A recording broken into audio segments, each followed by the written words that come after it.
$28 trillion in debt. Whose fault is it? Republicans, Democrats? The answer is yes. Yes on both fronts. Both parties are responsible for the debt. Now, one side is honest about it. One side will tell you they don't give a fig about the debt. The debt be damned. We're for new monetary theory. Spend as much as you've got, borrow as much as you can, and somehow we're going to combat the influence of China by borrowing more money from China. Doesn't really seem to make a lot of sense, but that's where we are.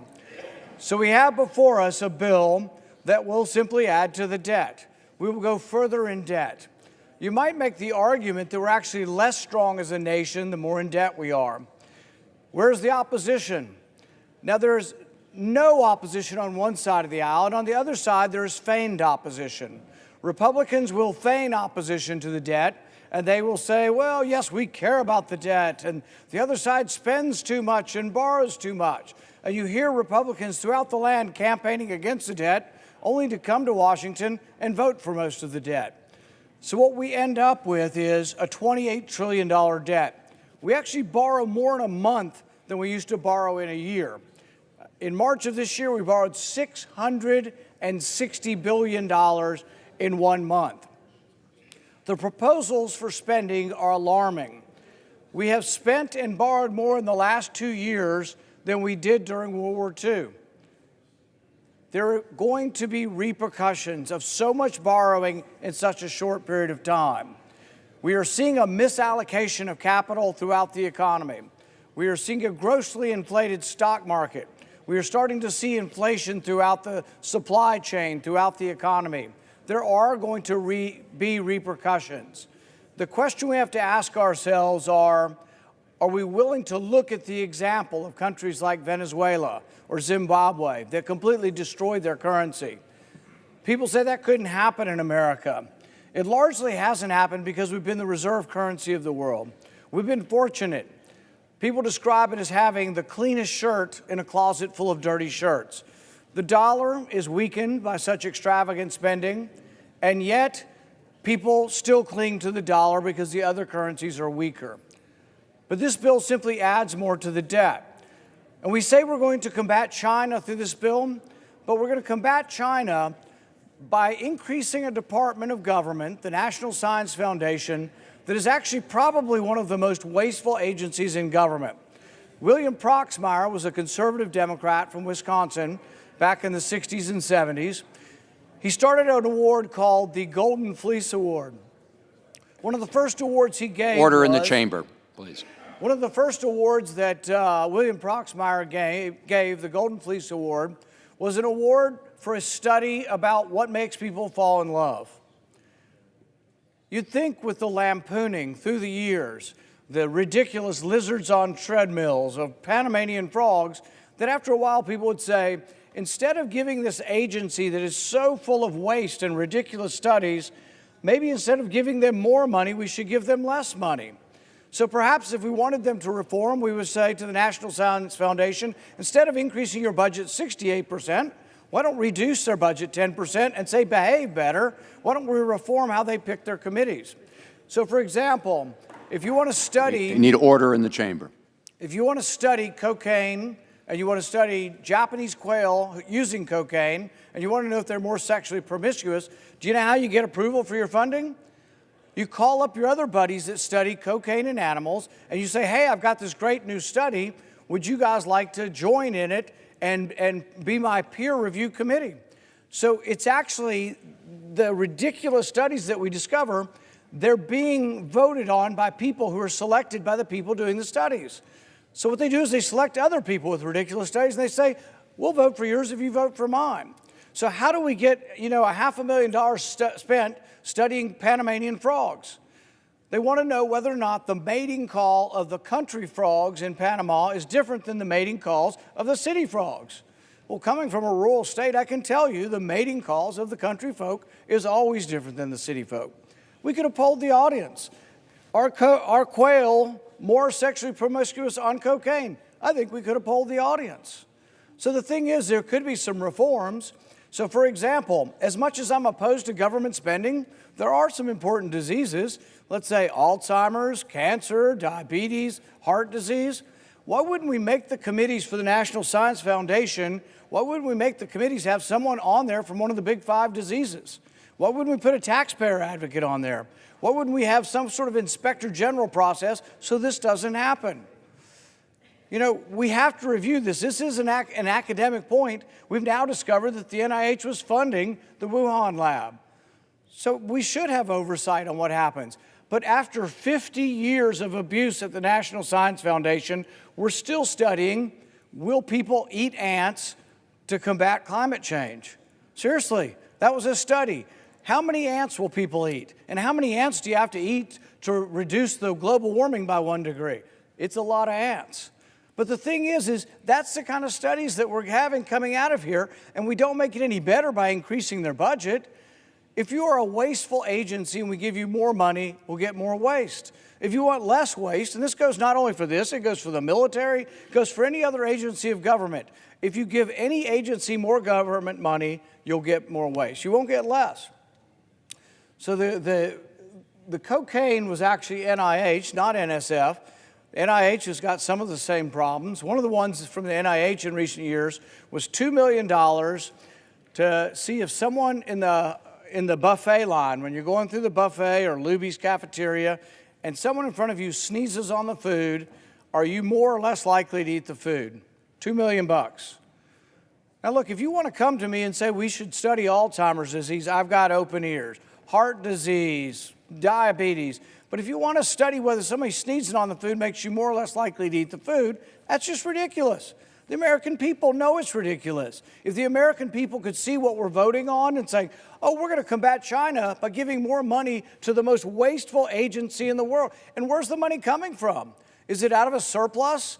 Can we go over to the Federal Reserve and open this big safe? There's a big cache of money. Is there a rainy day fund? Is there a savings account that we can tap into to say we're going to have government-funded research to combat China? Well, no, we have to borrow the money from China. Think of the irony. We borrow the money from China to put it into technology. We complain about Chinese socialism, which is the government running everything and spending all the money. And so what are we going to do? The same thing. We're going to borrow the money from China, and then we're going to have government-directed research that we all say, oh, socialism is the government directing this. Then we're going to do the same thing, and we're going to be stronger than China.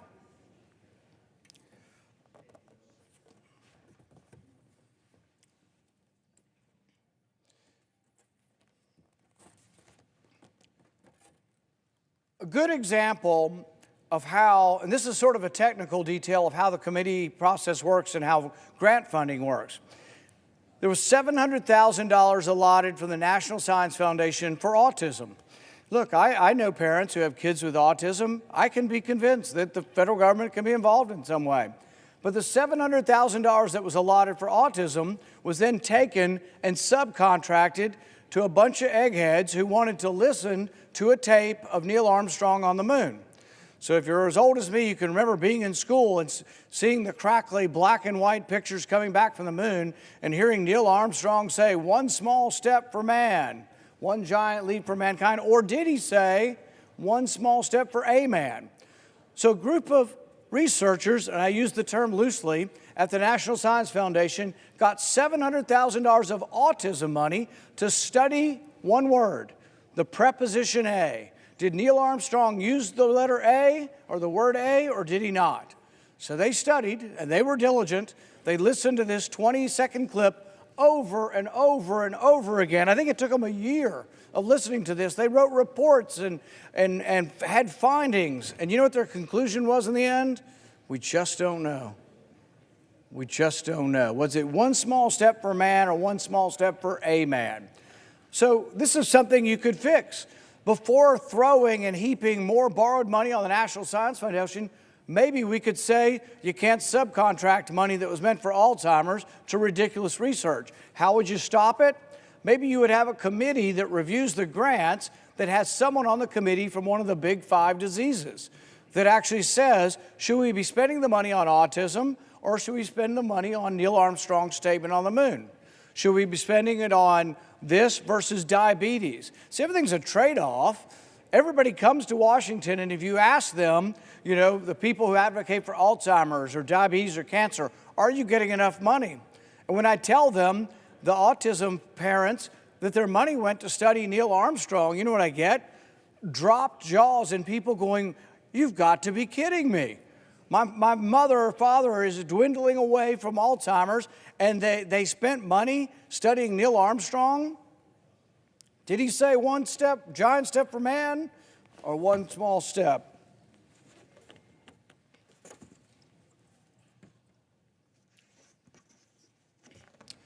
This is lizards on the treadmill. Dr. Coburn was a senator here for a long time, and he liked to talk about waste as I do. And so this is a decade ago, maybe more, that Senator Coburn was on the floor and he would talk about lizards on a treadmill. I think his was lizards underwater on a treadmill, or no, it was shrimp on a treadmill, I think. But they've got lizards on treadmill, they've got shrimp, they've got crawfish on treadmill. But think about it, really. We are a big, proud country, but we are $1 trillion in debt before we get to all the extra stuff. Before we get to all the COVID bailouts, we're $1 trillion in debt just from the institutional expenses of the country. So we bring in about $3 trillion in revenue, and we spend about $4 trillion. Of the money that we bring in, $3 trillion's a lot. We could spend that on a lot of good things, but we can't simply just say we're going to spend it on, lizards on a treadmill, that somehow we have enough money to do that. So of the expenses that we have, most of the money is consumed by Medicare, Medicaid, Social Security, food stamps, and the military, and then a variety of welfare programs. But that consumes $1 trillion more than comes in. So we've been meeting over the last year and just spending extra money beyond the $1 trillion deficit. So we have $1 trillion deficit just from our ordinary expenses, and then we add to that, a couple trillion here for COVID last year, a couple trillion more. We're going to do a couple trillion more for free college, free daycare, free this, free that. But it's not free. There's no such thing as a free lunch. There is nothing in this world that you will get for free. You will either have the future paying for it. Order in the chamber.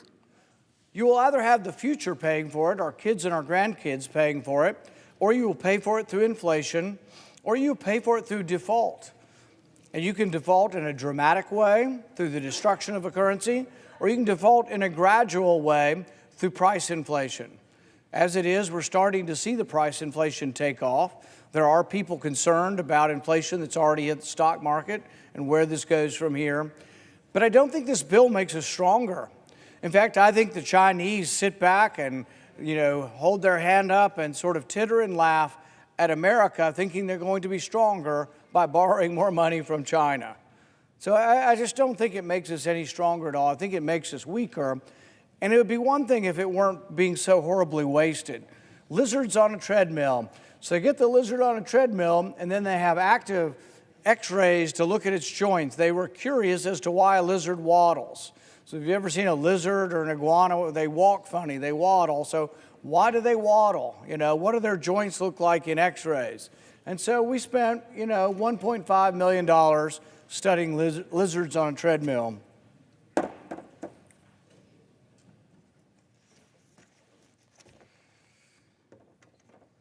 One of the perennial problems in the third world is the black market.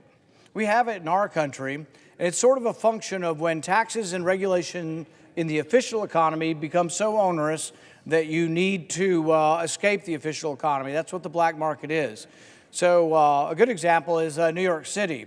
The taxes on cigarettes are so high in New York City that you have a black market.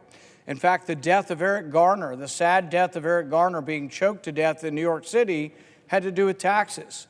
And some people were offended by this, like, oh, it was police brutality. Of course it was. But it was police brutality based on exorbitant taxes that caused this man to be selling cigarettes, loose cigarettes, in order to try to make a living. Well, that's what happens when government becomes so big. So in parts of Africa, Uganda in particular, there's a big black market. And so God knows why, or why in the world we're spending our money studying this, we decided to study gambling in Uganda. So we spent $30,000 studying gambling in Uganda. Well, it turns out the black market develops because they don't have good title to their land, they don't have good rule of law, they don't have the things that have made our country great. But instead of sort of exporting think tank ideas on how great capitalism is, we waste it through government grants studying why Ugandans gamble. It kind of is reminiscent going back to the Wuhan lab. People say, and this is what Dr. Fauci's been saying, Dr. Fauci says, well, who wouldn't want to study the SARS virus? Well, yeah, we should. But then again, why would we pay the Chinese to do it? Well, there's all these viruses in China. Well, are the Chinese destitute? I think we're here because the Chinese are kicking our butt in trade, and everybody's worried about China, so we're going to do all this stuff to combat China, and yet we send money to a Chinese lab. Now, we've recently voted to change that, but it's been going on for decades. In fact, Dr. Fauci in committee the other day said he still trusts the Chinese scientists. Seems oblivious to the fact that perhaps there's a military influence in these labs, and perhaps the scientists don't do anything without permission of the Chinese military. Perhaps that there was a militarization of the virus going on. Oblivious to that.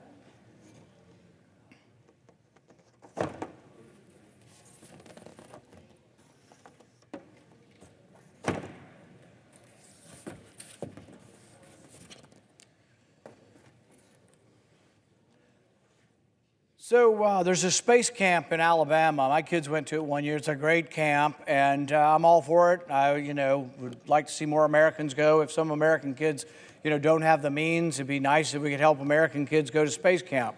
But I'm not so sure, why we would borrow money from China to send kids in Pakistan to space camp in Alabama or to Dollywood.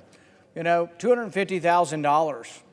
We also spent over $1 million in Afghanistan doing an anti-drug program. Unfortunately, really, the drugs problems in our country, they grow it like corn. It's a crop for them. The problem is the demand comes from us. But we spent $1 million on a public relations television programming in Afghanistan, and it was to convince the Afghanis not to use drugs. It was in English. So the vast majority of them couldn't understand, or, most of them don't have television sets anyway. But this is the kind of thing that runs rampant throughout our government. So, we talk about where would we find the resources to be a strong country again, to do the things that we could do to combat what happens in China. When we look at that and we say, where could the money come from? Well, we spend $50 billion a year in Afghanistan on the war. It's been going on 20 years.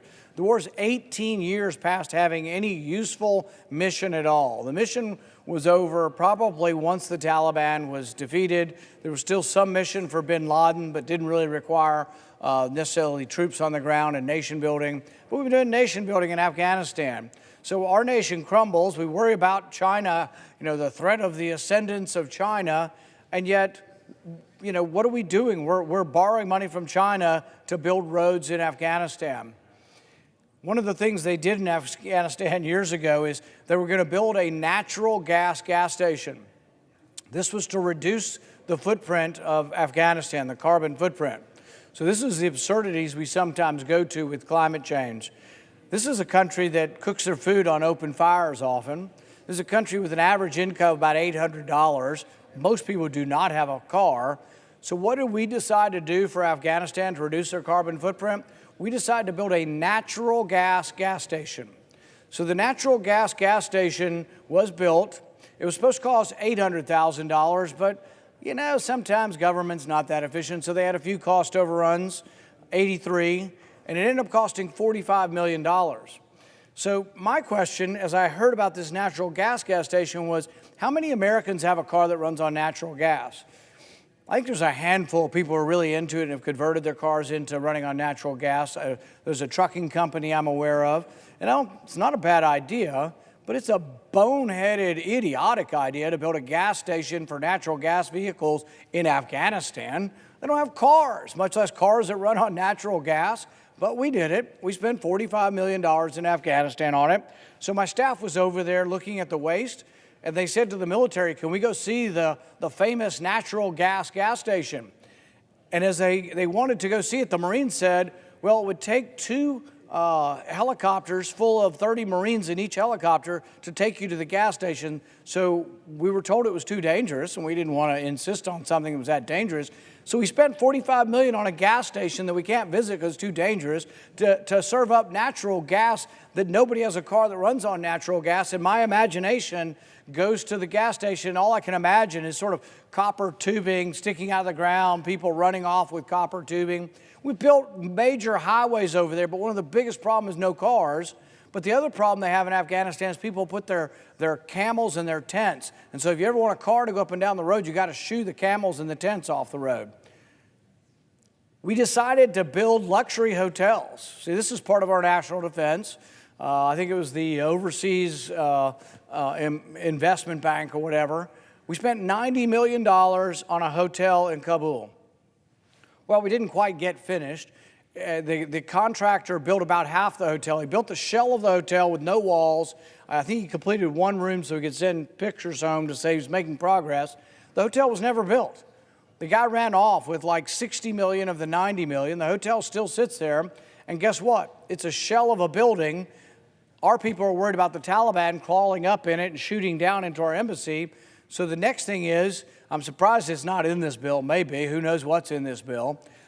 They need another 250 grand to destroy what's left of the hotel. The guy ran off with the money, and we have the shell of a building. It's a danger to our embassy, so we need to tear it down. So really, we should have an amendment to put more money in this bill to tear down the hotel, the luxury hotel that we subsidized in Afghanistan. The list goes on and on and on. The frustration of the American people is, why does it never change? William Proxmire was talking about this in 1972, studying why people fall in love. Why do people date? Governments doing dating apps, studying why people are happy or unhappy, studying whether or not if you take a selfie of yourself smiling and look at it later in the day, whether or not that'll make you happy. Seriously, 500,000 here, 1 million there. Is there anything in this bill that will stop that from happening? So it's been happening for 50 years.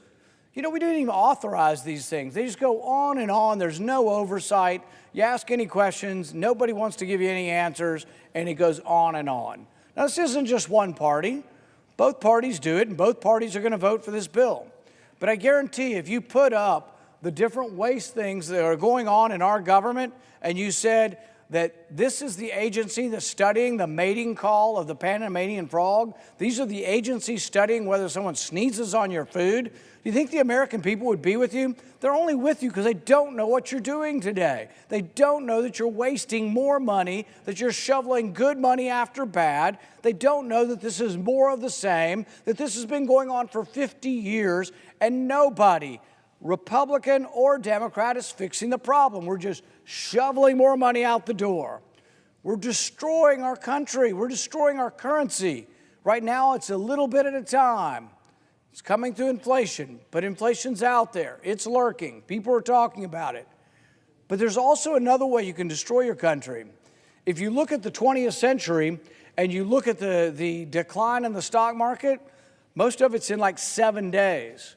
So those who think that we couldn't have a precipitous correction, that there couldn't be a precipitous correction where all of a sudden everybody wakes up in the marketplace and says, oh my goodness, the emperor has no clothes. We're $28 trillion in debt, and we have companies that have, 200 to 1 price to earnings ratio. We have companies that are worth hundreds and hundreds of dollars, thousands of dollars.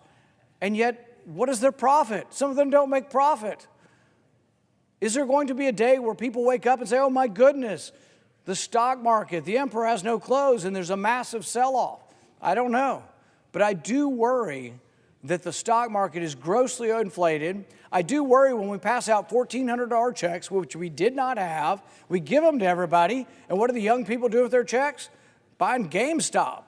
So GameStop goes through the roof, makes no profit. It's a dying company, and it goes through the roof because everybody gets giddy on it because everybody's got all this free money. There is no free money. Ultimately, the $1,400 we gave to people will be lost as wages don't keep up with inflation. It happens even as we speak. Inflation has been low, but over the last decade, the dollar lost 17% of its purchasing power. Do you think everybody in America got a 17% gain? See, this is sort of the difference between the seen and the unseen. Frédéric Bastiat was a philosopher, parliamentarian in France in the 19th century, and he talked a lot about this. He wrote a book called The Law, and he talked about the seen and the unseen. It's also the intended and the unintended. People, I call it the big heart, small brain syndrome of Washington. Everybody wants to help somebody. We have the same compassion. We want to help those out of work. But if you give people too much not to work, then they won't work. If people don't work for a long period of time, they won't be hired again. This was illustrated when we extended unemployment to 99 weeks. It was done out of compassion, but as we extended unemployment to 99 weeks, what happened? Anybody who stayed out of work 99 weeks and came in looking for a job, if there was another worker that had been out of work less, guess who got hired? Every study showed this. So if an employer is faced with two employees, one's been out of work 10 weeks and one's been out of work 99 weeks, guess who gets hired? The one's been out of work 10 weeks. And so when you institutionalize unemployment, when you pay people more from the government not to work than to work, you get a permanent class of unemployed. And there comes a point at which they are not employable. Now, what does that do to a people? What does that do to a person? See, I think our self-esteem is tied up in what we do for a living. And I think there's self-esteem in every job, from cleaning the floors to designing the carpet to creating the carpet to laying bricks to being a doctor or a lawyer. Your self-esteem comes from being proud of your work, but it comes from work. You cannot get self-esteem without work, and you can't be given self-esteem. We have some newfangled ideas in school that we just give it. You know, Johnny can't spell, but we're going to pat him on the back and give him a trophy because it'll help his self-esteem. No, you have to earn self-esteem. But if we get a whole class of people who doesn't work, it's a problem. The lack of self-esteem, the worry and the concern that comes from this, the lack of what it takes to be a robust person is part of the problem with the sinking into despair and addiction that we have as a problem in our country.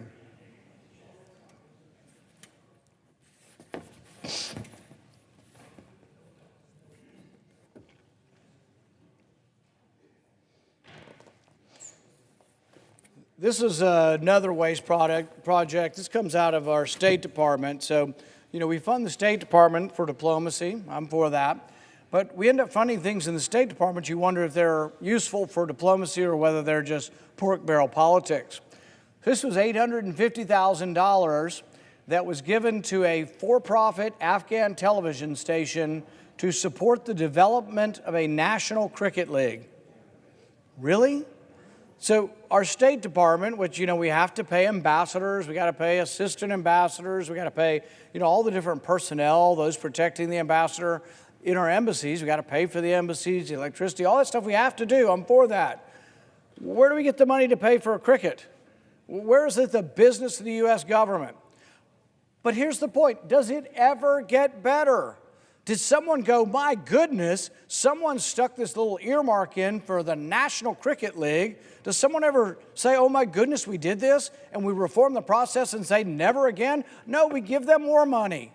Every year, every agency in government gets more money.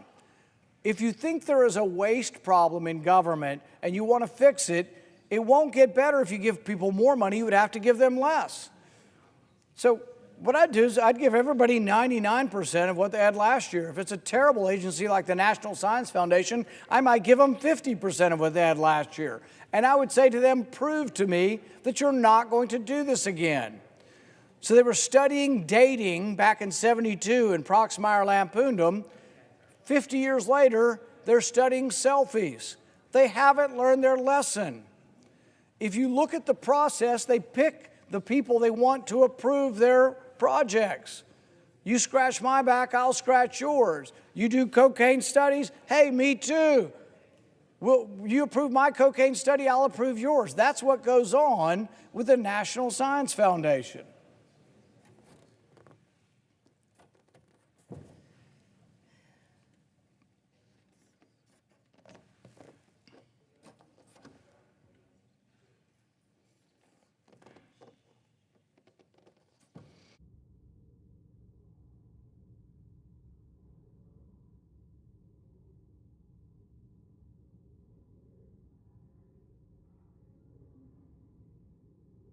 close to home, and you may have seen it.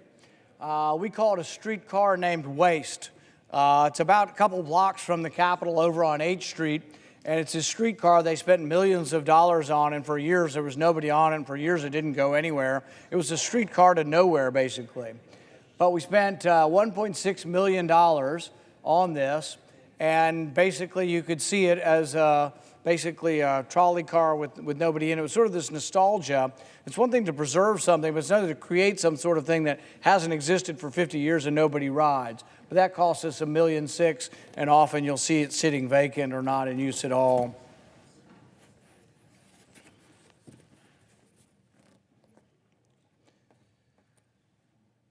Now, we've decided that, I don't know why they even think they need this anymore, because I think climate alarmism has really penetrated all of our education. But just in case there's a child in the country that's not afraid that the oceans will rise and cover the land and that we're all going to drown and that the polar bears are going to drown, we need to make sure they know it through a special video game. So we spent $500,000 on a video app to try to convince our kids that the polar bears are drowning sometime soon and that the end of the world is around the corner.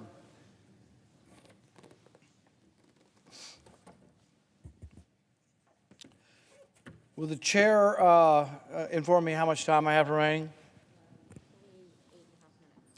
28.5 minutes. All right. I think at this point I would reserve the remainder of my time. You ready?